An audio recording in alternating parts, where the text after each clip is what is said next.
The stars looked beautiful from the observation deck of the Velkari government building. Prime Minister Thelva stood there, watching the night sky with his 4 eyes filled with tears. His home planet had always been peaceful. His people had never known war. They built things, created art, sang songs that could make others cry with joy. They were farmers, scientists, teachers, and artists. They were not soldiers, but now soldiers surrounded their world. 3 weeks ago, the Kraith Dominion arrived. Their ships blocked out the sun. Their warriors descended from the sky like demons from old stories. The Kraith were conquerors. They had taken 17 worlds in the last 10 years. They did not ask for permission. They did not negotiate. They simply came and took what they wanted. Thelvas looked down at the communication device in his thin 3-fingered hand. The Galactic Council had just ended their emergency session. He had begged them for help. He had shown them images of burning cities. He had played recordings of children crying in the ruins. He had offered everything his people had. The Council said no. They said the cost was too high. They said the Kraith were too powerful. They said they were sorry, but they had their own people to protect. One by one, the representatives from dozens of worlds made excuses and left the meeting. The Thaxian Empire said they needed time to consider. The Quarrelly Federation said they would send thoughts and prayers. The Merchants Guild offered to buy Velkari refugees at a fair price. Only one representative stayed until the end. Ambassador Chen from Earth, the human woman with dark eyes and hair the color of night.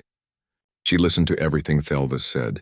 She asked questions about the Kraith positions, their ship numbers, their weapons. Then she stood up, bowed her head slightly, and said something strange. "I need to make a call home." Then she left. Thelvas did not understand. Humans were new to the galaxy. They had only joined the Galactic Council 5 years ago. They were curious creatures, always asking questions, always wanting to learn. But they were small. Their military was tiny compared to the great empires. They had maybe 200 ships spread across their territories. What could they do? "Prime Minister," his aide called from behind him. "The Kraith are demanding our surrender again. They say if we do not respond in 6 hours, they will start bombing the coastal cities." Thelvas closed his eyes. The coastal cities held 30 million people. "Tell them we need more time." "They will not listen, sir." "Tell them anyway." The aide left. Thelvas was alone again with the stars. He thought about recording one final message. Something for history. Something to let the galaxy know that his people existed, that they mattered, that they deserved to be remembered. He activated the communication device again and set it to broadcast on all frequencies. "This is Prime Minister Thelvas of the Velkari people. We are a peaceful species. We have never attacked another world. We have never taken what was not ours. We build things. We create beauty. We love our children and hope for their future." His voice broke. "We asked the galaxy for help. We asked for salvation. No one came. I understand. I do not blame you. War is terrible. War is expensive. War is dangerous. But please remember us. Remember that we tried. Remember that we hoped." He paused. "Forgive us for hoping." He ended the transmission and walked back inside. There was nothing left to do but wait for the end. 3 days passed like a nightmare. The Kraith bombed 2 coastal cities, 10 million dead. The Velkari government moved underground. Everyone who could fit into the bunkers went down. Everyone else tried to hide or run. There was nowhere to run. The Kraith controlled the sky. Thelvas sat in the command bunker deep beneath the capital city. His military advisor, General Korath, stood beside him looking at screens that showed the enemy positions. There were so many red markers on the display. Kraith ships everywhere, Kraith soldiers in every major city, Kraith weapons pointed at everything his people loved. "Sir," a technician called out, "we are detecting something at the system edge." "More Kraith?" Thelvas asked tiredly. "No, sir. The signatures are different. Multiple vessels dropping out of faster-than-light travel." General Korath moved to the technician station. His face changed. "Those are not Kraith ships. Who then?" "I do not know. The designs are unfamiliar. Wait. The computer is matching the signatures against the galactic database." The technician looked up with confusion in his eyes. "Sir, they are human ships." Thelvas felt something in his chest. Hope? No, he had learned not to hope. "How many?" 37 vessels detected so far. "Nope. 42. Nope." The count keeps rising. "Sir, there are over 60 ships. They are still coming." 60 human ships? General Korath shook his head. That is nearly a third of their entire fleet. What are they doing here? The communication console beeped. A message was coming through. It was text only in standard galactic common language. To the Velkari government, this is Fleet Admiral Sarah Kozlov of the Earth Defense Force. We received your call for help. We are here. Get your people to safety. This is going to get loud. Thelvis read the message 3 times. They came, he whispered. The humans came. Sir, should we respond? Yes. Tell them we are grateful. Tell them we will provide any support they need. Tell them sir, another technician interrupted. The Kraith command ship is broadcasting. They are hailing the human fleet. Put it on speakers. The voice that came through was harsh and full of confidence. War Leader Zeshkor of the Kraith Dominion. Unknown vessels, this is Kraith territory now. You are trespassing. Turn back or be destroyed. You have 1 standard hour to comply. Silence. The humans did not respond. They should negotiate, General Korath said. The Kraith have over 300 ships in this system. The humans cannot win this fight. But Thelvis remembered Ambassador Chen's questions. She had asked about Kraith positions, about their weapons, about their tactics. She had not asked if the Velkari would pay Earth back. She had not asked what Earth would gain. She had only asked how to hurt the enemy. Maybe, Thelvis said quietly. The humans did not come here to negotiate. On the display screens, the human ships were moving. They were spreading out in a pattern that looked strange. Most galactic fleets moved in tight formations, protecting each other with overlapping shields. The human ships were scattering. They were moving fast, faster than most military vessels. Some went high above the orbital plane. Some went low. Some stayed in the middle. What are they doing? General Korath asked. That formation makes no sense. They are exposing themselves from every angle. The Kraith thought the same thing. Zeshkor's voice came through again, laughing. Foolish primates. You come to die for insects you do not even know? So be it. Kraith fleet, destroy them. The Kraith ships moved forward in their traditional wall formation. 300 vessels, shields glowing, weapons charging. They looked unstoppable. They had broken armies with that formation. They had taken worlds. The human ships did not run. They did not even slow down. Then space lit up. The humans fired first. Not from 1 ship. Not from 10. From all 65 vessels at once. But they did not fire energy weapons like most galactic fleets. They fired solid projectiles. Metal slugs accelerated to incredible speeds by magnetic. Rails. Railguns. Weapons that most species considered primitive and inefficient except the humans. Fired them from distances that the Kraith thought were impossible. The projectiles crossed the space between the fleets in seconds. The Kraith shields were not at full power yet. They had not expected an attack so soon from so far away. 3 Kraith cruisers exploded, just like that, gone in flashes of fire and metal. By the ancestors, General Korath breathed. They hit them. From that distance, they actually hit them. The Kraith fleet scattered, trying to bring shields to full power, but the humans were already moving again. They did not stay still like proper military vessels. They danced, they spun. They moved like fighters, not capital ships. And they kept firing. More Kraith ships died. The Velkari command bunker watched in shock as the red markers on the display started disappearing. 5 gone, 7, 10. The humans had lost nothing yet. They were too fast, too unpredictable. The Kraith weapons could not track them properly. Get everyone underground now, Thelvis ordered. All civilians, all non-essential personnel. Get them into the deepest bunkers we have. Sir? Did you hear what the human admiral said? She said this would get loud. I think she meant it. The battle moved into orbit around the planet. The Kraith tried to regroup, to form their defensive wall again, but the humans would not let them. Human ships came from above, from below, from the sides. They attacked in small groups, hit hard, and moved away before the Kraith could respond. It was not the way galactic warfare was supposed to work. It was chaos, and the humans were winning.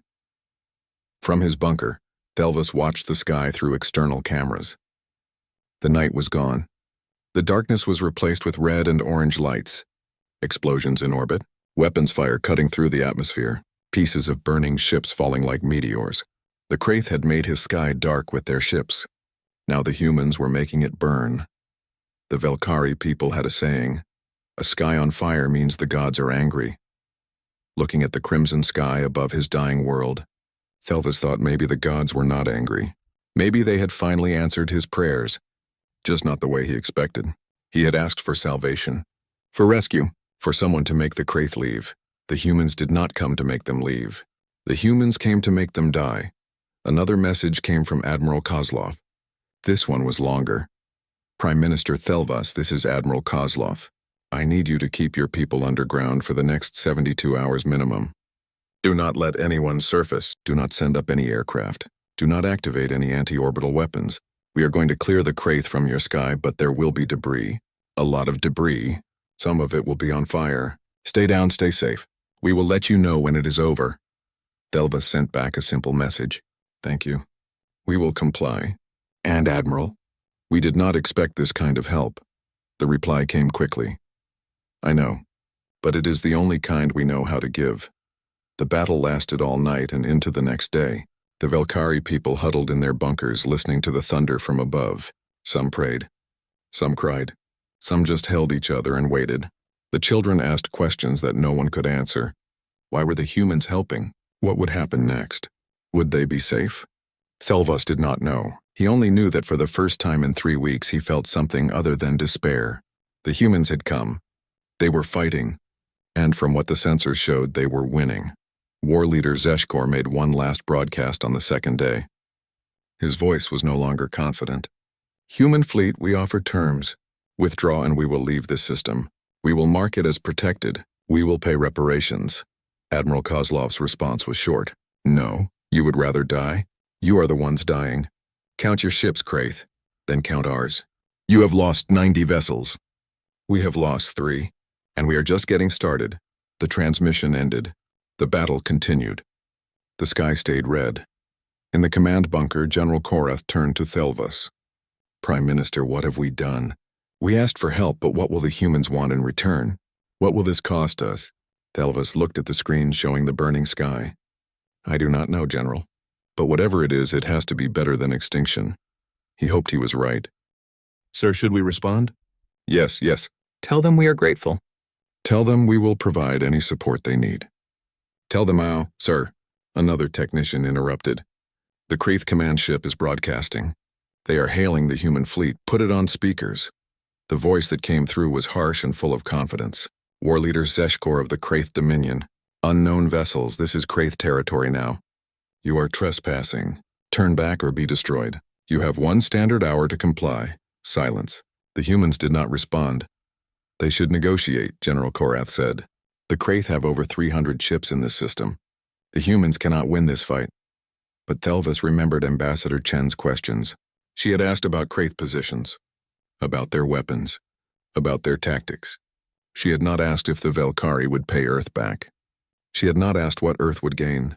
She had only asked how to hurt the enemy. Maybe, Thelvas said quietly. The humans did not come here to negotiate.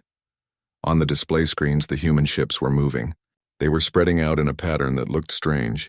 Most galactic fleets moved in tight formations, protecting each other with overlapping shields.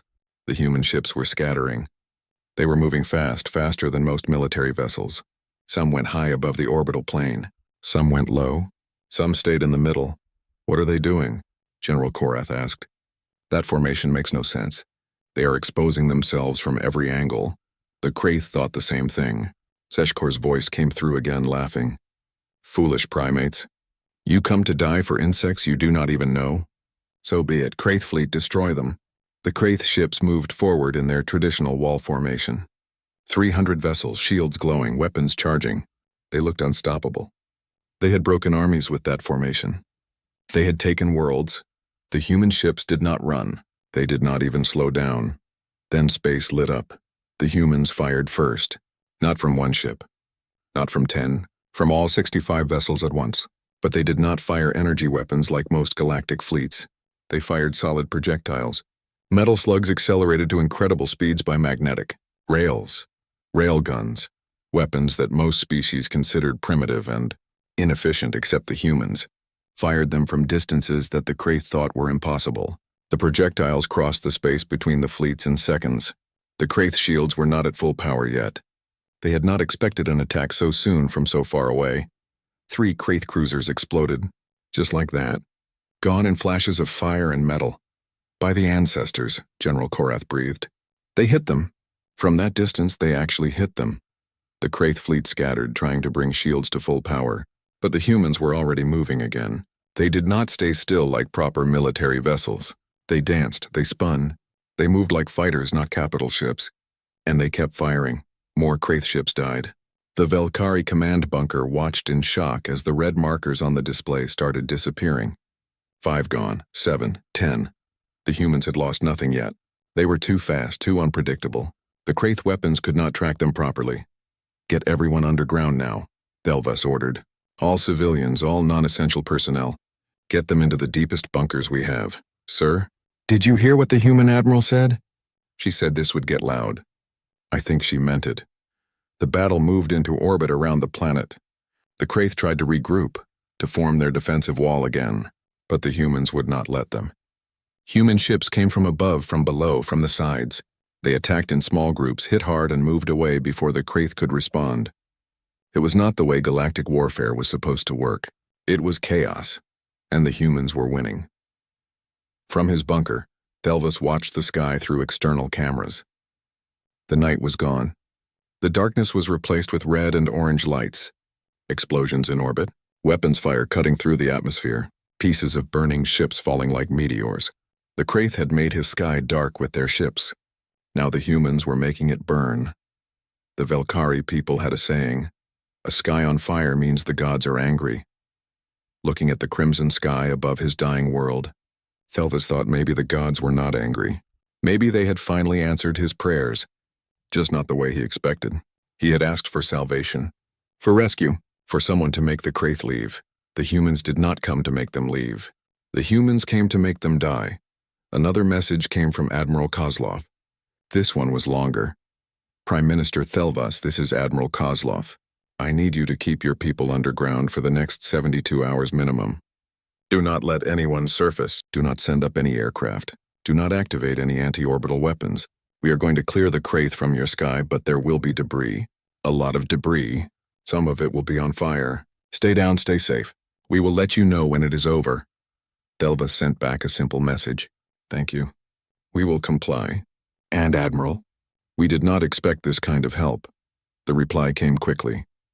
I know, but it is the only kind we know how to give. The battle lasted all night and into the next day. The Velkari people huddled in their bunkers listening to the thunder from above. Some prayed. Some cried. Some just held each other and waited. The children asked questions that no one could answer. Why were the humans helping? What would happen next? Would they be safe? Thelvas did not know. He only knew that for the first time in 3 weeks he felt something other than despair. The humans had come. They were fighting. And from what the sensors showed, they were winning. War leader Zeshkor made one last broadcast on the second day. His voice was no longer confident. Human fleet, we offer terms. Withdraw and we will leave this system. We will mark it as protected. We will pay reparations. Admiral Kozlov's response was short. No, you would rather die? You are the ones dying. Count your ships, Kraith. Then count ours. You have lost 90 vessels. We have lost 3. And we are just getting started. The transmission ended. The battle continued. The sky stayed red. In the command bunker, General Korath turned to Thelvas. Prime Minister, what have we done? We asked for help, but what will the humans want in return? What will this cost us? Thelvas looked at the screen showing the burning sky. I do not know, General. But whatever it is, it has to be better than extinction. He hoped he was right. The Velkari had always imagined what first contact with a rescuer species would be like. In their stories and films, the heroes always arrived with medical ships painted white. They brought food, medicine, blankets. They evacuated the wounded. They negotiated peace with wise words and clever diplomacy. They saved people without firing a single shot. The human ships were not white. They were gray and black, covered in armor plating and weapon mounts. They did not broadcast messages of peace.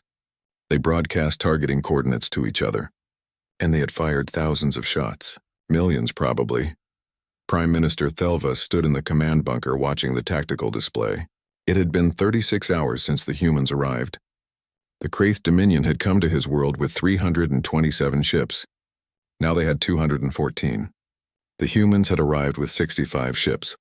Now they had 62, 3 human ships lost. 113 Kraith ships destroyed. I do not understand, General Korath said, staring at the numbers.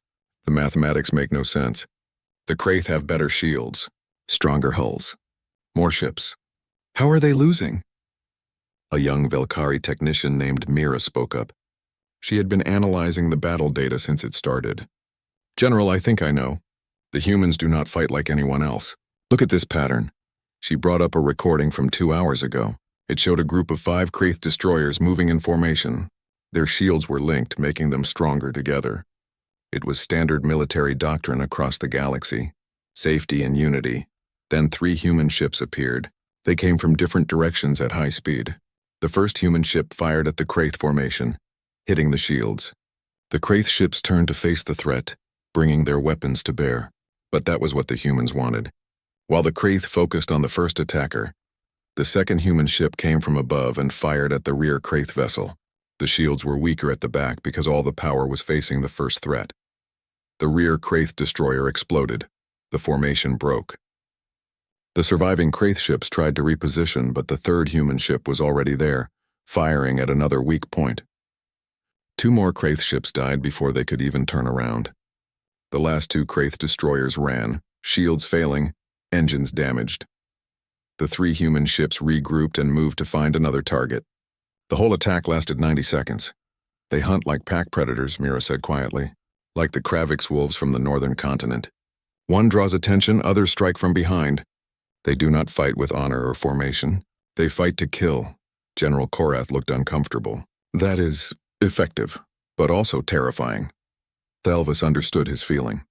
The Velkari had called for help. But watching the humans work, he was not sure help was the right word anymore. This was not rescue.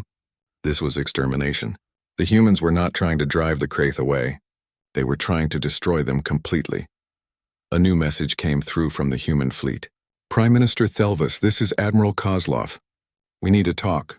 Can you receive a visual transmission? Thelvis looked at himself. His robes were dirty. He had not slept in 2 days. His fur was matted and unkempt. But a human admiral wanted to speak with him. Yes, Admiral. I can receive. The screen flickered and a face appeared. Admiral Sarah Kozlov was a human female with short gray hair and lines around her eyes that spoke of many years. She wore a dark blue uniform with several medals on her chest.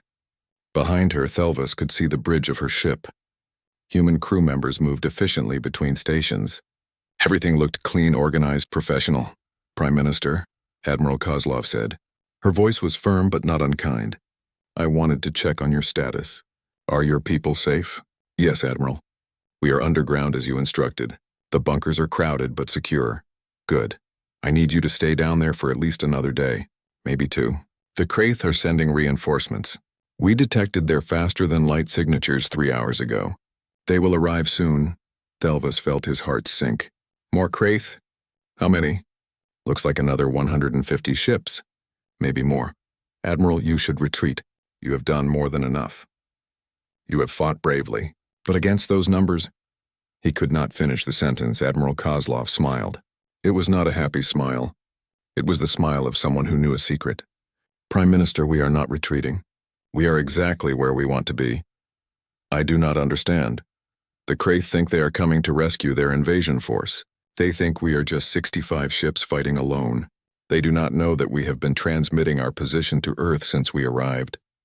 They do not know that we brought friends. Friends? 20 more human battle groups dropped out of FTL 10 minutes ago at the system's outer edge. That is another 230 ships. When the Kraith reinforcements arrive, we are going to catch them between our fleet and the newcomers. Admiral Kozlov leaned forward. Prime Minister, by this time tomorrow there will not be a single Kraith ship left in your system. I promise you that. Thelvis did not know what to say. 230 more ships? The humans had sent almost their entire military to save a species they barely knew. Why? He finally asked. Why are you doing this? Admiral Kozlov's expression changed. For a moment she looked sad. Because no one helped us when we needed it. A long time ago, when humans were just learning to reach other stars, we found ruins on a dead planet, ruins of a civilization that was destroyed by conquerors. We found their last messages. They had called for help. No one came. She paused. We decided that day that if we ever had the power to help someone, we would. Even if it was hard. Even if it was dangerous, even if it cost us everything. I see, Thelva said softly. Thank you, Admiral. Thank us when it is over. For now, keep your people safe. Kozlov out. The screen went dark. General Korath looked at Thelvas. Sir, what kind of species builds their entire military philosophy around helping strangers?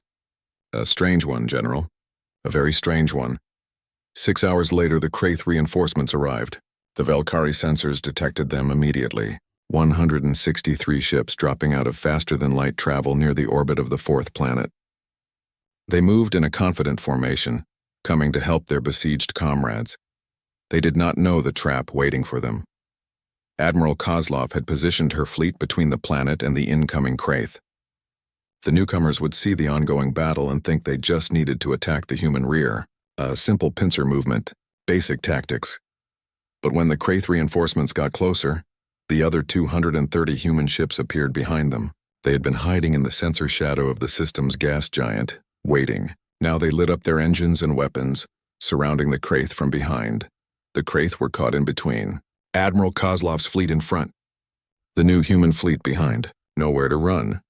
Kraith vessels, Admiral Kozlov broadcasted on all frequencies. You are surrounded. Power down your weapons and shields. Surrender and you will be treated according to the laws of war. Fight and you will die. You have 60 seconds to decide. War leader Zeshkor responded immediately. Humans, you fight without honor. You use tricks and deception like cowards. The Kraith Dominion does not surrender to primitives. 50 seconds, Admiral Kozlov said calmly. You are outnumbered. Even with your reinforcements, we still have more ships. 40 seconds, you cannot win. We are warriors. We have conquered 17 worlds. 30 seconds, there was a pause. Then Zeshkor spoke again, his voice lower, more careful. What terms do you offer? All Kraith personnel will be taken prisoner. Your ships will be seized or destroyed. You will provide full intelligence on your military operations. You will stand trial for war crimes against the Velkari people. Those are the terms. 20 seconds. And if we refuse? Then we fight. But know this, war leader. We have studied your tactics. We have analyzed your weapons. We have run the simulations. If this battle happens, 94% of your ships will be destroyed in the first 15 minutes. The rest will not survive the hour. Your people came here to conquer. They will die here instead. 10 seconds, the silence stretched. On the command bunker screens, Thelvas watched the Kraith fleet. They were not moving, not attacking, just sitting there while the seconds counted down. 5 seconds, wait. Zeshkor's voice cracked. We accept your terms. All ships power down weapons and shields immediately. Any vessel that fails to comply will be destroyed. Admiral Kozlov out. One by one, the Kraith ships went dark. Their shields dropped. Their weapons powered down. 377 warships of the Kraith Dominion, surrendering to a human fleet they outnumbered. General Korath stared at the display in disbelief. They surrendered. The Kraith actually surrendered. They had no choice, Mira said. The humans would have killed them all. Thelvas thought about that. The humans had given the Kraith a choice, surrender or die. It was not a good choice, but it was more than the Kraith had given the Velkari. The Kraith had simply attacked, killed, destroyed. They had not offered terms. The humans were warriors. That was clear now. They were brutal, efficient, and utterly ruthless when fighting, but they still followed rules. They still offered mercy. They were not monsters even though they could kill like monsters. Sir, a technician called. We are receiving another transmission from Admiral Kozlov. Thelvas straightened his robes. Put it through. The Admiral appeared again. She looked tired but satisfied. Prime Minister, the Kraith invasion force has surrendered. My Marines are going to start landing on the surface to secure the Kraith ground troops. We need you to keep your people in the bunkers for another 12 hours while we clear the area. There will be some noise. Do not be alarmed. Admiral, your Marines are coming down. Will there be fighting? Probably. The Kraith ground commander has not responded to surrender orders yet. We are going in to make sure he does not have a chance to hurt your people. How many Marines are you sending? 20,000 in the first wave. Another 30,000 standing by if needed. Thelvas blinked all four eyes. 50,000 soldiers? The Kraith only have 15,000 troops on the ground. Admiral Kozlov smiled that dangerous smile again. We know, we like to be thorough. Kozlov out. The screen went dark again. Thorough, General Korath repeated. She sends 3 soldiers for every enemy and calls it thorough. 12 hours later, Thelvas received permission to bring his people to the surface. He emerged from the bunker with his cabinet and military advisors. The sky was still red, but different now, not from weapons fire, from the sunrise hitting the dust and smoke in the upper atmosphere. The capital city was damaged but standing. The Kraith had occupied it but not destroyed it. Now human soldiers moved through the streets in groups of 4, their weapons ready, their eyes scanning everywhere. They wore armor that made them look bigger than they were. Their faces were covered by helmets with dark visors. A group of human Marines saw Thelvas and approached. One of them, a female with sergeant stripes on her armor, removed her helmet. She had dark skin and kind eyes. "Prime Minister Thelvas?" she asked in accented but understandable Velkhari language. "Yes, I am he. Sergeant Amara Washington, Earth Defense Force Marines. My squad is assigned to provide security for your government. The city is secure. All Kraith ground forces have been neutralized." "Neutralized?" Thelvas asked carefully. "Dead or captured, sir." "Mostly captured. They surrendered pretty quick once they realized we were serious." "I see. And your casualties?" 43 wounded. 7 killed in action." Sergeant Washington's expression hardened. "They booby-trapped a school. Said there were Velkhari children inside. My lieutenant went in first to check. The building exploded." She paused. "We stopped being gentle after that." Thelvas felt sick. The Kraith had used children as bait. "I am sorry for your loss, Sergeant." "Thank you, sir. For what it is worth, we got the guy who did it. He will face trial for war crimes." She looked around at the damaged city. "Sir, we have medical supplies, food, water, engineering equipment. Admiral Kozlov wants to know what you need most." "We need everything," Thelvas admitted. "But medical supplies first. We have many wounded." "Understood. I will pass that along. Also, sir, you should know. The Admiral is staying in orbit until we are sure your world is safe. The whole fleet is staying. We are not leaving until you are back on your feet." General Korath stepped forward. "How long will that take?" Sergeant Washington shrugged. "As long as necessary, General. Could be weeks. Could be months. We are here until the job is done." That night, Thelvas broadcast a message to his people. He told them the war was over. He told them the Kraith were gone. He told them that humans, strange and violent humans, had saved them. He did not tell them what he was thinking. That the Velkhari had asked for aid, for help, for salvation. They had imagined rescue ships and peaceful negotiators. They had hoped for someone to make the bad people go away with words and wisdom. Instead, they got warriors. They got humans who arrived in warships, who fought with a fury the galaxy had never seen, who killed the Kraith by the hundreds without hesitation or mercy. The Velkhari had asked for aid. The humans gave it, just not the way anyone expected. The sky burned. For 3 days and nights, the sky above the Velkhari homeworld burned with crimson light. Not the natural red of sunset, but the angry red of war. Explosions in orbit, weapons cutting through the atmosphere, ships breaking apart and falling like dying stars. The Velkhari people had lived for 10,000 years under peaceful skies. Now they lived under fire. In the deepest bunker beneath the capital city, young Mira sat at her workstation and watched the war happen through sensors and cameras. She was a technician, not a soldier. Before the invasion, she had studied star patterns and mapped distant nebulas. Now she tracked weapon signatures and counted dead ships. The war had changed everyone. On her main screen, she watched the orbital battle. The humans fought like nothing she had ever studied in military history courses. Every species in the galaxy had rules for space combat. You formed defensive walls. You matched shield strength. You engaged at optimal ranges where your weapons were most effective. You protected your supply lines. You retreated when losses became unacceptable. The humans ignored every rule. Their ships moved constantly, never staying still long enough to be targeted properly. They split into small groups of 3 or 4 vessels, attacked from multiple angles, then reformed in different combinations. They used the planet's gravity well to slingshot around at speeds that should have crushed their crews. They fired their primitive railguns from distances most species considered wasteful, yet somehow hit their targets with frightening accuracy. And they never, ever stopped attacking. A Kraith battleship appeared on Mira's screen.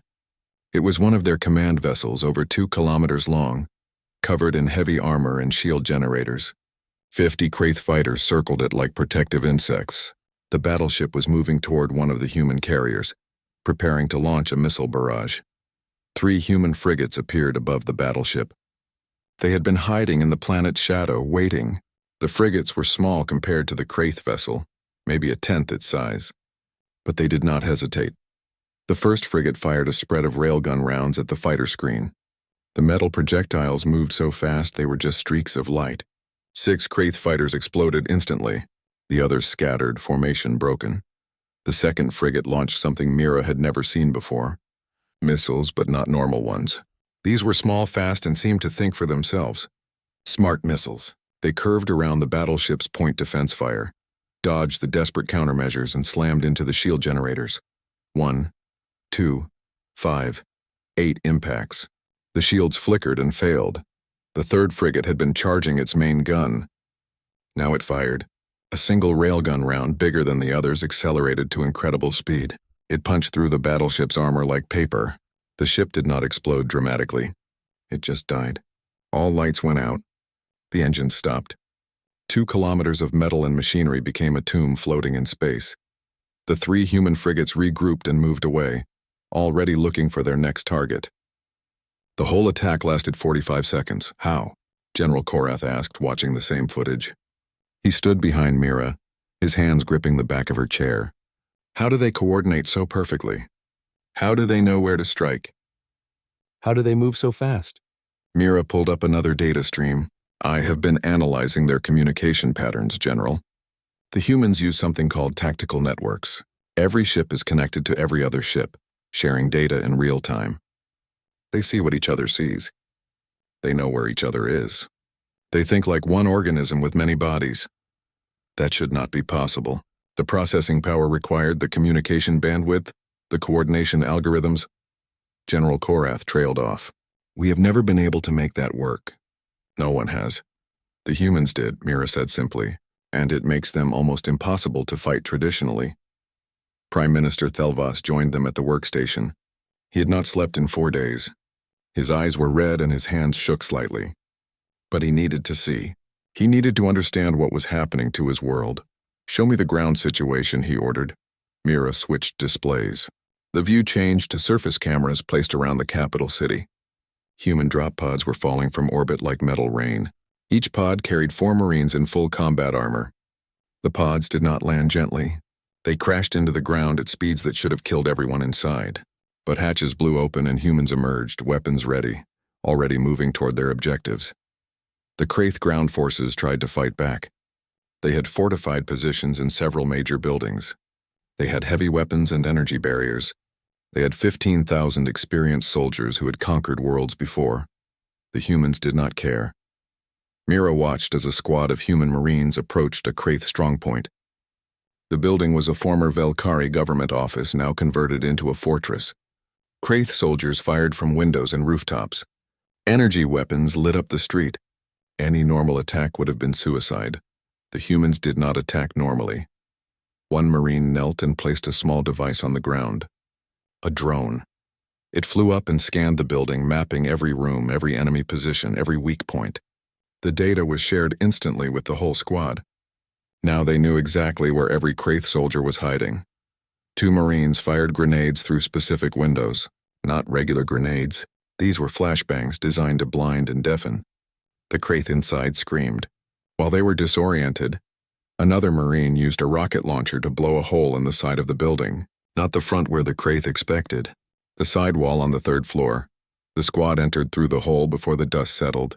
Mira heard gunfire, shouting. More explosions. It lasted less than 2 minutes. Then silence. The Marines emerged, dragging captured Kraith soldiers. The strong point was taken. They make it look easy, General Korath whispered. Like they have done this a million times before. Maybe they have, Thelvas said. Remember, humans fought each other for thousands of years before they reached the stars. They have been perfecting war since they learned to throw rocks. Mira pulled up statistics. Sir, the human Marines have secured 83% of the capital city. Kraith resistance is collapsing, but... She hesitated, but what? There is an anomaly. A Kraith bunker complex near the Eastern Industrial District. The Marines surrounded it 6 hours ago and called for surrender. The Kraith commander refused. The humans have not attacked yet. Why not? General Korath asked. If they can take fortified buildings in minutes, why wait? I do not know, General. The human commander on site is requesting communication with you, Prime Minister. Thelva straightened up. Put them through. A human face appeared on the screen. A male with a hard expression and a scar across his jaw. Prime Minister Thelvas, I am Colonel Marcus Stone, commanding the ground operation. We have a situation I need your advice on. I am listening, Colonel. The Kraith bunker in the Eastern District. Our intelligence says they are holding Velkari civilians hostage. Maybe 200 people. The Kraith commander says if we attack, he will kill them all. Colonel Stone's expression darkened. I need to know how you want us to proceed. Thelvas felt cold. 200 of his people. Can you rescue them? Yes, but not without risk. The bunker has multiple levels and the hostages are scattered through different rooms. If we go in hard, some might die in the crossfire. If we wait and negotiate, the Kraith might kill them anyway. The colonel leaned closer to his camera. Sir, I will not lie to you. This is going to be ugly no matter what we do, but we have trained for hostage rescue. We have specialists. We have equipment. If you give the order, we will get your people out. The Galactic Council met in emergency session exactly 1 week after the Battle of Velkar. The council chamber was a massive circular room on the neutral station, orbiting the dead world of Terminus. Representatives from 43 species sat in their designated seats, each one higher than the last, creating a spiral that rose toward the domed ceiling. It was designed to make everyone feel equal while reminding them of the hierarchy that actually existed. Ambassador Chen sat in the human seat, which was near the bottom of the spiral. Humans were new members. They had no power here, no influence, or at least that was what everyone thought before the battle. Chancellor Vex of the Thaxian Empire called the session to order. He was a tall, crystalline being who spoke through vibrations rather than words. A translator made his voice audible to everyone. We are here to discuss the human actions at Velkar, Chancellor Vex said, his tone cold and formal. The matter is serious. The precedent is dangerous. We must address it immediately. Ambassador Chen stood up. She was a small woman by human standards, but she had learned to project confidence in rooms much larger than this. Chancellor, if I may speak. You will have your chance, Ambassador. First, we will hear testimony from affected parties. Chancellor Vex gestured to one of the upper seats. Representative Thelvas of the Velkari, please share your account. Prime Minister Thelvas stood. He had been given a seat on the council now. Apparently being at the center of a major incident qualified a species for emergency membership. He looked different from the last time Chen had seen him. Healthier, less afraid, but also harder somehow. War changed people. Thank you, Chancellor, Thelvas said. 1 month ago, my world was invaded by the Kraith Dominion. We called for help from this council. We were refused. The council decided the cost of intervention was too high. His 4 eyes swept across the chamber. Then humanity came. They did not ask permission. They did not debate costs. They simply came and fought. 327 Kraith ships destroyed. 15,000 ground troops defeated. My people saved from extinction. He paused. I am here today because humans did what this council would not do. Murmurs filled the chamber. Some approving. Many disapproving. Chancellor Vex raised a crystalline hand for silence. No one disputes that the Velkari were saved. But the methods concern us. Ambassador Chen, humanity deployed nearly its entire military fleet without consulting this council. You attacked a sovereign species without declaration of war. You used excessive force. You showed no restraint. These actions violate multiple galactic conventions. Chen stood again. Chancellor, which convention says we should let innocent people die? Which rule says we must watch genocide happen and do nothing? The rules that prevent chaos. The voice came from Representative Quor of the Corali Federation. He was a floating jellyfish-like being in a tank of blue liquid. If every species acts independently, ignoring council authority, we will return to the dark ages of constant warfare. We are already in an age of warfare, Chen replied. The Kraith have conquered 17 worlds in 10 years. Where was the council? Where were the conventions? Where were the rules when they were burning Velkari cities? The Kraith situation is being handled through diplomatic channels, Quor insisted. Diplomatic channels, Chen repeated slowly. 17 dead civilizations. How many more will die while you negotiate? Another representative stood. This was Merchant Prince Zolax of the Merchants Guild. He was a round, slug-like creature covered in expensive jewelry. The economic disruption alone is staggering. Humanity destroyed billions of credits worth of Kraith military assets. Who will compensate them? Who will pay for the loss? Chen stared at him. You want someone to pay the Kraith for their destroyed war machines? The same machines they used to kill millions of Velkari? It is a matter of law and precedent, Zolak said. Destruction of property requires compensation. Then send them the bill, Chen said coldly. Earth will pay 1 credit for every Velkari life the Kraith would have murdered. We will send them a receipt for our expenses. I'm sure they will find the balance interesting. The chamber erupted in arguments. Species shouting at each other. Translators struggling to keep up. Chancellor Vex had to call for order 3 times before everyone settled down. This is exactly what I feared, Vex said. Humanity's actions have destabilized the carefully maintained balance of power. You have shown that military force can solve problems faster than diplomacy. You have given other species ideas. Already we have received requests from 12 different civilizations asking for human military assistance against various threats. Then maybe the balance was wrong, Chen said. She was angry now, tired of dancing around the truth. You call it stability. I call it cowardice.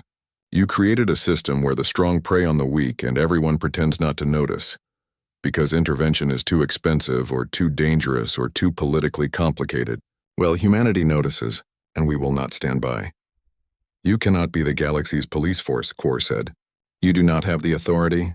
You do not have the resources. We have the will, Chen said. That is more than this council has shown. A new voice entered the discussion. Representative Kresh of the Kraith Dominion stood in his seat. He was a massive warrior, over 2 meters tall, covered in red scales and battle scars. His species did not usually attend council sessions. They preferred to communicate through force. But today he was here. The humans have committed acts of war against the Kraith Dominion, Kresh said, his voice a low growl. We demand reparations. We demand the surrender of Fleet Admiral Kozlov for trial. We demand the return of our captured soldiers. Chen laughed. She actually laughed in the middle of the Galactic Council. You demand? You invaded a peaceful world, killed millions, and now you demand things from us? We followed the old ways, Kresh said. The strong take from the weak. This is the law of nature. Then by your own logic we are stronger than you, Chen replied. We took your fleet. We took your soldiers. We took your pride. By the law you just cited, they belong to us now. Kresh's face twisted in rage. Humans are primitives. You have no honor. You fight like cowards from hiding with tricks and deception. We fight to win, Chen said simply. If you wanted honor, you should have chosen a different profession.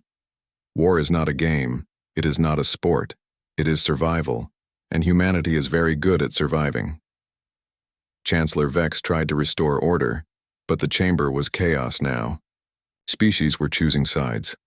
Some supported humanity's actions, others condemned them. The council was splitting down the middle. Enough! Vex's voice cut through the noise. We will vote. The question before us, should humanity face sanctions for their unauthorized military action at Velkar? Those in favor? 23 hands, appendages, and various other body parts rose into the air. Those opposed? 20 hands rose. Thelvas voted with the humans. So did a handful of smaller species who had been victims of aggression themselves. The vote is 23 to 20. The motion passes. Humanity will face economic sanctions and military restrictions for a period of No. Everyone turned to look at Ambassador Chen. She had not sat down. She stood straight, her hands clasped behind her back, her face calm. I am sorry, Ambassador, but the vote has been taken, Vex said. The council has decided. The council can decide whatever it wants, Chen said. But Earth will not comply. We will not accept sanctions for saving lives. We will not apologize for doing what was right. And we will not stop defending those who cannot defend themselves. The chamber fell silent. No species had ever openly defied a council vote before. It was unthinkable. If you refuse to comply, you will be expelled from the council, Vex warned. Chen smiled. Then we will leave. But know this, Chancellor. When the next species calls for help, and this council debates and delays and ultimately does nothing, humanity will still answer. We will go where we are needed. We will fight those who prey on the weak. With or without your permission. With or without your approval. She looked around the chamber. You can join us or you can watch, but you cannot stop us." She walked toward the exit. As she reached the door, Prime Minister Thelva stood up. "If humanity is expelled, then the Velkari leave as well," he announced. "We will not remain in a council that punishes our saviors." Another representative stood. This was from the Norath collective, a small species that Chen did not know well. The Norath stand with Earth, then another, and another. 5 species in total, all of them smaller civilizations, all of them threatened by larger powers. They walked out behind Ambassador Chen. Chancellor Vex watched them go. They have made their choice. The council will continue without them. But as the session ended and representatives filed out, everyone knew something had changed. The Galactic Council had ruled the galaxy for 2,000 years through careful diplomacy and maintained balance. Now, for the first time, species were choosing to leave, choosing to follow a different path. The path of the humans. Back on Earth, the news of the council vote spread quickly. Some people were angry about the sanctions, some were worried about isolation, but most people were proud. Their fleet had saved a species from extinction. Their marines had liberated an occupied world. Their ambassador had stood up to the entire galaxy. Admiral Sarah Kozlov sat in her office at Earth Defense Command, reading reports from Velkar. The rebuilding was going well. The Velkari were fast learners. Human engineers had taught them how to build better defenses, better sensors, better ships. In another year, the Velkari would be able to defend themselves. Her communicator beeped. A secure message from Ambassador Chen. "Sarah, we have a situation. The Norath Collective just sent a distress call. The Kraith Dominion is moving a fleet toward their space. Looks like retaliation for them siding with us at the council. The Norath have maybe 40 ships. The Kraith are sending 300. The Norath are asking for our help." Kozlov sat back in her chair. She was tired. Her fleet needed maintenance. Her crews needed rest. Earth's resources were stretched thin from the Velkar operation. The council would use any new military action as further evidence against humanity. She thought about the Norath, a peaceful species of aquatic beings, artists and philosophers. They had no chance against the Kraith. They would be slaughtered. She typed her response. "How fast can we get a fleet there?" Chen's reply was immediate. "Battle Group 7 can reach Norath space in 4 days. But Sarah, if we do this, we are committing to a path. We will become what everyone fears, the galaxy's enforcer. This will never end. There will always be another species needing help, always another war to fight." Kozlov typed, "I know. Send Battle Group 7. And Chen? Start recruiting allies. We are going to need them." She ended the transmission and looked at the star map on her wall.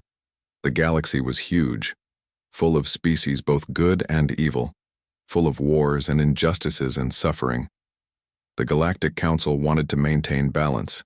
They wanted peace through inaction. Humanity wanted peace through justice. Even if they had to fight for it, Admiral Kozlov activated the fleet-wide channel. "All ships, this is Admiral Kozlov. Begin preparations for deployment. We have new orders. Battle Group 7 will depart for Norath space in 6 hours. Battle Groups 1 through 4 will maintain defensive positions around Velkar and Earth. Battle Groups 5, 6, 8, and 9 will remain on standby for rapid deployment." She paused, thinking about the crews, young men and women who signed up to defend Earth. Now they would be defending the galaxy. It was not what they expected, but it was what they would do. "I know you are tired," she continued. "I know you want to go home. I know this is not the easy path, but out there right now peaceful people are facing extinction. They are calling for help, and we are the only ones who will answer." She took a breath. "This is who we are. This is what we do. Not because we want glory or power, not because we seek war, but because someone has to stand against the darkness. Someone has to protect the innocent. Someone has to show the galaxy that evil will not go unopposed." She ended the transmission and looked out her window at the stars.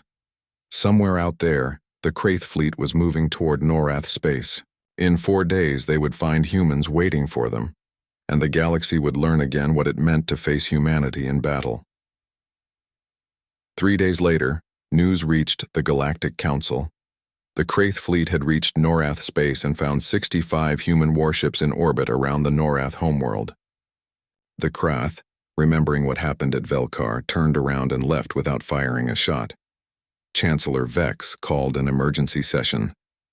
The humans are establishing a pattern of unauthorized military intervention. This cannot continue.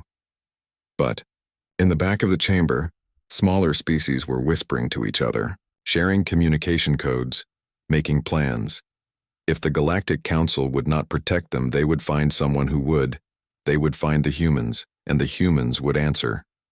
Because that was what heroes did, even when no one asked them to be heroes. Even when no one wanted them to be heroes. Even when being a hero meant standing alone against the galaxy. Ambassador Chen sat in her quarters after the latest council session and recorded a message to send home to Earth. To the people of Earth, today we were sanctioned by the Galactic Council. We were told our actions were illegal, improper, and dangerous. We were punished for saving lives. And I could not be more proud. She smiled. For thousands of years, we wondered if we were alone in the universe. When we finally found others, we discovered something terrible. We discovered that cruelty and injustice exist everywhere, that the strong prey on the weak across all stars. But we also discovered something wonderful. We discovered that we have the power to make a difference, to be the shield for those who have none, to be the sword against those who show no mercy. She looked directly into the camera. The road ahead will be hard. We will make enemies. We will face opposition. We will be called warmongers and imperialists and worse. But we will also save lives. We will stop genocides. We will give hope to the hopeless. She paused. History will judge whether we were right or wrong. But those we save will live to see that history. And that is worth any price. She ended the recording and sent it. Then, she began drafting the foundation documents for something new, something the galaxy had never seen before. A coalition of species united not by politics or trade, but by a simple principle: that the innocent deserved protection, that justice was worth fighting for, that standing by while others suffered was not peace, but cowardice. She called it the Crimson Alliance, after the sky that burned when humanity came to save the Velkari. After the moment when everything changed. 6 months passed since the Battle of Velkar. 6 months since humanity announced to the galaxy that they would not stand by and watch innocents die. 6 months since everything changed. The Crimson Alliance now had 23 member species. Not large empires or powerful civilizations. These were the small ones, the forgotten ones. The species that lived in fear of larger predators. The Velkari were founding members, of course. So were the Norath Collective. Others joined quickly. The Polari, the Shen, the Varth, the Quellan. Species that no one had heard of because they were too busy trying to survive to make noise on the galactic stage. Each member species contributed what they could. The Polari had advanced medical technology. The Shen were master craftsmen who could build anything. The Varth had the best sensors in the galaxy. The Quellan understood quantum communications better than anyone. Together, they were not just refugees seeking protection. They were partners. Allies, friends. But everyone knew the truth. Humanity was the sword. Without human warships, the alliance was just words and hope. With human warships, it was a force that even the great empires had to respect. Admiral Sarah Kozlov stood on the quay bridge of her flagship, now called the Defender of Peace. A dramatic name, but the Velkari had insisted. They said it represented what humanity had become. She was looking at the tactical display showing the current positions of all human battle groups. 30% of Earth's fleet was stationed at Velkar, helping defend their first ally. Another 20% protected Norath space. The remaining 50% rotated between Earth, patrol routes, and rapid response positions. It was sustainable, but barely. Earth needed more ships, more crews, more resources. Admiral, her communications officer called. We are receiving a transmission from the Galactic Council. Chancellor Vex wants to speak with you directly. Kozlov raised an eyebrow. The Chancellor had not spoken to any human representative since the Council vote 6 months ago. Put him through. The screen flickered and Chancellor Vex's crystalline form appeared. He looked the same as always, unreadable and cold. Admiral Kozlov, thank you for taking my call. Chancellor, this is unexpected. Indeed. I will be direct, Admiral. The Council has been monitoring your Crimson Alliance with concern. You have gathered 23 species under human military protection. You conduct operations across multiple sectors without Council oversight. You have become a state within the state. We have become what we needed to be, Kozlov replied. Protection for those who have none. Yes, I know your rhetoric. Vex paused. But that is not why I called. I have information you need to hear. The Kraith Dominion is gathering its strength. They have pulled back from their forward positions. They have stopped all expansion operations. They are building new ships and training new warriors. Our intelligence suggests they are preparing for a major offensive. Kozlov felt a chill.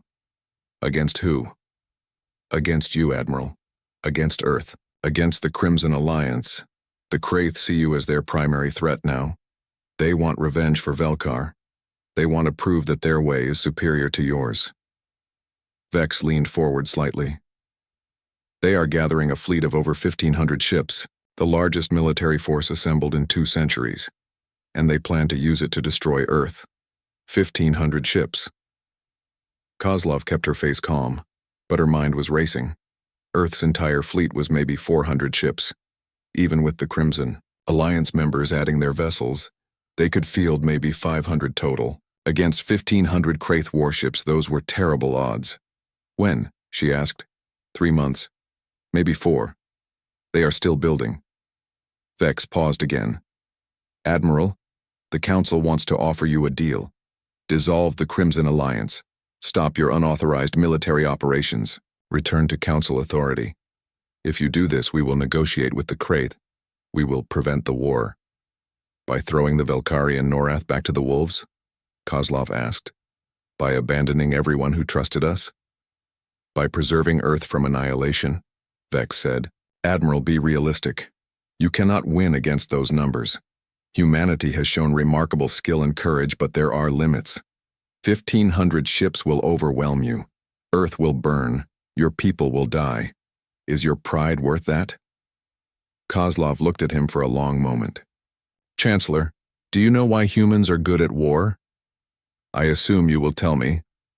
Because we have been fighting since before we could speak. Our history is written in blood. Every century, every decade, sometimes every year, humans found new reasons to kill each other. We perfected weapons. We studied tactics. We learned that survival sometimes means doing the impossible. She smiled without humor. But you know what we also learned? We learned that some things are worth dying for. That standing for what is right matters more than survival. That heroes are not people who never feel fear. Heroes are people who feel fear and fight anyway. Inspiring speech, Admiral. It will make a fine epitaph on your tomb. Maybe, Kozlov admitted. Or maybe we will surprise you again. Either way, Earth will not abandon the Crimson Alliance. Tell the Kraith they can come. We will be waiting. Vex stared at her through the screen. You are making a mistake, Admiral. A fatal one. Perhaps. But it will be our mistake to make. Kozlov out. She ended the transmission and looked at her bridge crew. They had heard everything. Their faces showed concern but not fear, not panic. They were professionals. They would do their duty. Get me Ambassador Chen, Kozlov ordered, and start preparing contingency plans. If the Kraith want a war, we will give them one they will never forget. Ambassador Chen arrived at Earth Defense Command 12 hours later. She had been on the Velkari homeworld, working on trade agreements and cultural exchange programs. Now she sat across from Admiral Kozlov in a secure conference room. 1,500 ships, Chen said, shaking her head. That is more than we can handle. I know. The Council will not help us. The great empires will not intervene. They are probably happy to let the Kraith and humans destroy each other. It solves 2 problems for them. I know. Sarah, we might actually lose this one. Earth could fall. Kozlov nodded slowly. I know. But what is the alternative? Abandon the alliance? Let the Kraith know that if they gather enough force, we will back down? What happens the next time someone needs help? We will have proven that our word means nothing, that our protection is conditional. Chen was quiet for a moment. So we fight? We fight. Then we need allies. Real ones. The Crimson Alliance members cannot provide enough ships. Chen pulled up a holographic display. But I have been talking to some of the neutral species, the ones who have not sided with the Council or with us. They are nervous about the Kraith buildup. Some of them might be convinced to help. Which ones? The Cathara Union. They have 200 ships and they hate the Kraith. The Kraith raided their border colonies 10 years ago. Chen highlighted another region. The Telzon Commonwealth. They are traders, not warriors, but they have resources. Rare metals, advanced electronics, ship components. If they supply us, we can build faster. Will they help? Maybe, if we give them something in return. Security guarantees, trade agreements, protection from the Kraith. Kozlov leaned back. So we need to be politicians and warriors at the same time. Welcome to the job, Chen said with a tired smile. Over the next 2 months, Chen worked diplomatic miracles. She traveled to 12 different species, making arguments, offering deals, building relationships. Some rejected her outright. Some wanted to wait and see, but some agreed to help. The Cathara Union joined the Crimson Alliance, bringing 180 ships and experienced crews. The Telzon Commonwealth became an economic partner, supplying resources in exchange for security guarantees. 3 smaller species offered limited support. Every little bit helped. Meanwhile, Earth's shipyards worked around the clock. New vessels were built using Telzon materials and Velkari design improvements. Human engineering combined with alien technology to create ships that were faster, stronger, better than before. The fleet grew from 400 ships to 520. Combined with Crimson Alliance member fleets, humanity could field 740 ships. Still outnumbered 2-to-1 by the Kraith, but better than before, Admiral Kozlov reorganized her fleet structure. She studied the Kraith tactics, looking for weaknesses. She ran simulations with her best commanders. She prepared traps and contingencies. She did everything possible to turn terrible odds into survivable ones, and she waited. The Kraith came on schedule. Their fleet dropped out of faster-than-light travel at the edge of human space, 1,500 ships strong. War leader Zarek, who had replaced the dead Zeshkor, broadcasted a message to all of human territory. Humans, you humiliated the Kraith Dominion at Velkar. You destroyed our ships and imprisoned our warriors. You showed the galaxy that the Kraith way was weak. Now we will show the galaxy the truth. We will destroy your homeworld. We will scatter your alliance. We will prove that strength always triumphs over tricks and deception. Zarek's voice was full of confidence. Surrender now and we will be merciful. Fight and you will be exterminated.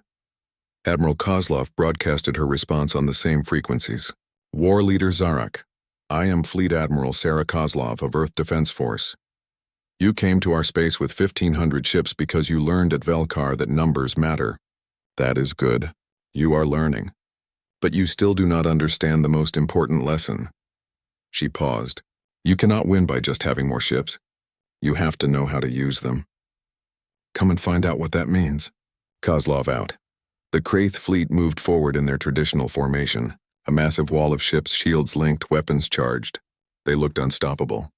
1,500 vessels moving as one toward Earth and its allies. But Kozlov was not at Earth. Her fleet was not waiting in orbit like a good defender should. Instead, she had split her forces into 30 separate battle groups, each containing 25 ships.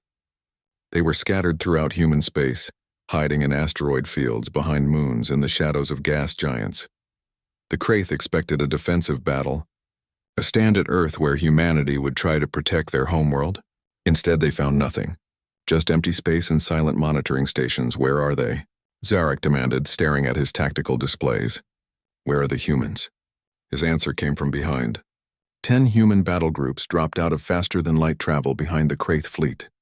250 ships appearing from nowhere, weapons already firing. They hit the Kraith rearguard hard, destroying 30 ships in the first 60 seconds. The Kraith tried to turn around to bring their full force to bear. But the human ships scattered before the Kraith could respond, jumping back into faster-than-light travel and disappearing. Cowards, Zarek roared. They run from a real fight. But it was not cowardice. It was strategy. Over the next 3 days, human battle groups appeared randomly throughout the battlefield. They attacked. They destroyed a few ships. They disappeared. The Kraith could not pin them down, could not force a decisive battle, could not use their numbers advantage. It was death by 1,000 cuts. 50 Kraith ships dead, 100, 150. The humans lost ships too, but far fewer. For every human vessel destroyed, 5 Kraith died. Zarek was going insane with frustration. His fleet was larger, but it was being bled dry by an enemy that refused to stand still and fight properly. Find their homeworld. Find Earth. We will destroy it and force them to defend. But the route to Earth was heavily defended. Admiral Kozlov had stationed 200 ships in the Sol system, dug in with planetary defense platforms, minefields, and fixed fortifications. The Kraith tried to push through and lost another 100 ships in brutal fighting before they were forced to retreat. On the 10th day of the war, Zarek made a decision. He split his fleet. 800 ships would continue hunting human battle groups. 700 would circle around and try to find another route to Earth. It was exactly what Admiral Kozlov wanted. She had been waiting for the Kraith to split their forces. Now she could engage them on more equal terms. The 700 ships trying to flank toward Earth ran into a trap. Kozlov had positioned 400 ships from the Crimson Alliance along the route. With the terrain advantage and prepared positions, the Allied fleet held. The Kraith lost 200 ships trying to break through before finally retreating. The other 800 Kraith ships were now isolated, far from reinforcement, tired from constant hit-and-run attacks. Kozlov gathered her scattered battle groups and hit them with everything she had, 350 human ships, attacking in coordinated waves from multiple directions, using tactics the Kraith had seen before but could not counter. The Battle of the Outer Marches, as it came to be known, lasted 18 hours. When it was over, 500 Kraith ships were destroyed or crippled. The survivors ran, jumping to faster-than-light travel in random directions, just trying to escape. War leader Zarek was among the dead. His flagship had been one of the first targets. Admiral Kozlov had learned from Velkar. Cut off the head and the body falls apart. The Kraith Dominion lost over 900 ships in the campaign. Humanity and the Crimson Alliance lost 173. The mathematics should have been impossible. The numbers should not have worked. But they did, because humanity did not fight by the rules. They fought to win. News of the battle spread across the galaxy faster than light. The Kraith Dominion, one of the most powerful military forces in known space, had been defeated. Destroyed by a coalition of species that most people thought were insignificant. Led by humans who had only been in space for a few centuries, the Galactic Council held an emergency session. This time they did not debate sanctions or punishments. This time they debated survival. Because if humans could destroy the Kraith, what else could they do? Who else could they challenge? Chancellor Vex proposed a new status for humanity. Guardian species. The first in galactic history. Officially recognized as the military protectors of species unable to defend themselves. Given authority to intervene in cases of aggression or genocide. Answerable to the Council but granted wide operational freedom. Ambassador Chen accepted the designation. Not because she thought humanity needed permission, but because it was easier to work within the system than outside it. The Crimson Alliance became officially recognized. Its members gained protection under galactic law. The great empires agreed not to interfere. It was not perfect. There would still be conflicts. Still politics. Still species that resented human power. But it was a start. A new understanding of how the galaxy could work. Admiral Kozlov stood on the observation deck of her flagship, looking at Earth through the window.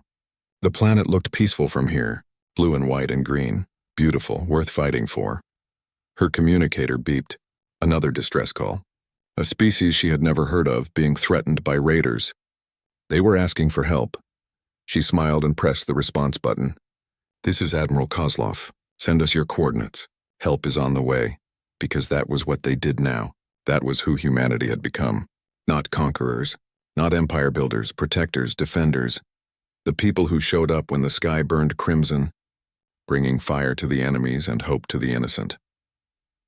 Prime Minister Thelva sat in his office on the Velkari homeworld and composed a message to the Galactic Council. It was time for the regular update on his people's status. We asked for salvation, he wrote. We expected charity. We received justice. We asked for aid. We expected rescue. We received defenders. We asked for help. We expected mercy. We received warriors. He paused, thinking about how to end it. The humans came when no one else would. They fought when fighting seemed impossible. They stood when standing meant certain death. We will never forget. We will never abandon them. And we will teach our children that sometimes the greatest kindness is the strength to destroy evil, that sometimes heroes arrive in warships, that sometimes the sky must burn so that peace can follow. He sent the message and looked out his window at the clear blue sky. No more crimson, no more fire, just peace bought with blood and maintained with vigilance. The sky was beautiful again. But the Velkari would always remember the crimson sky. The day humanity came, the day everything changed, the day they learned that in a galaxy full of predators there was finally a species willing to be the monster that hunted monsters, and that made all the difference.